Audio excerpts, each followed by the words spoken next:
ఒక సందేహం అండి. ఈమెయిల్ ద్వారా రాజ్వంశీ గారు పంపించారు. నరదృష్టి దోష నివారణకు మార్గాలు ఏమిటి తెలియచేయగలరా అంటూ కోరుతున్నారు.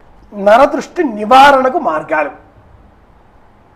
నరదృష్టికి నాపరాయైనా పగులుతుంది అని తెలుగులో ఒక సామెత.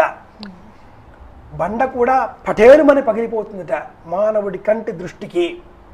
ఆ మధ్యన కాలంలో అంతర్జాలంలో ఒక కార్యక్రమం చాలా బహుళ ప్రచారం పొందింది.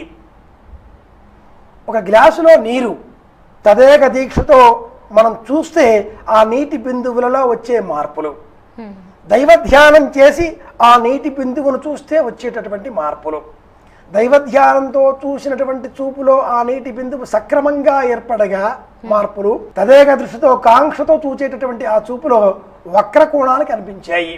ఇది అంతర్జాలంలో ఉండే విశేషం. నరదృష్టి.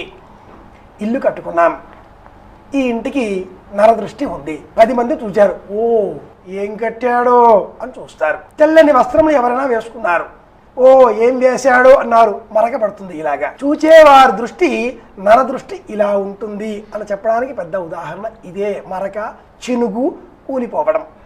కనుక ఇలాంటివన్నీ తొలగించే నిమిత్తమై నరదృష్టి తొలగిపోవడానికి ఏం చెయ్యాలి అంటే జీడి గింజ, పచ్చిమిరపకాయ, నిమ్మకాయ ఈ మూడింటిని మేళవించి ఇనప మేకు లేదా గుర్రం నాడ, నల్ల గుర్రం నాడ వస్తువులను గుదిగూర్చి వాకిట్లో వేలాడదీయాలి. అలాగే నవధాన్యములను పసుపు గుడ్డలో మూటకట్టి వేలాడదీయవచ్చును. లేదా గుమ్మడికాయ దృష్టిగా దానిపైన కళ్ళు, ముక్కు, చెవులు దిద్ది వాకిట్లో వేలాడదీయాలి. అన్నింటికంటే కూడా మించి ఒక రాక్షసుడి చిత్రపటాన్ని ఈ మధ్య కాలంలో వాకిళ్లలో ఎవరి ఇల్లు కట్టుకున్నా కూడా వేలాడదీస్తున్నారు. తమాషాగా కొంతమంది చెబుతూ ఉంటారు, ఆ ఇంటి ఇల్లాలని ఏడిపించాలి అంటే ఇల్లు కట్టే యజమాని ఏమేమో నీ ఫోటో ఏదైనా ఉందా, వాకిట్లో కట్టాలి, ఇల్లు కడుతున్నాం కదా, నరదృష్టి యంత్రంగా పెట్టుకోవచ్చునా అని తమాషా చేస్తుంటాడు. ఇలా కూడా నవ్వుతూ ఉంటారు. నరదృష్టికి ఒకటే, ఆ నిర్మాణానికి ఏదైనా వక్రతను చూపించాలి.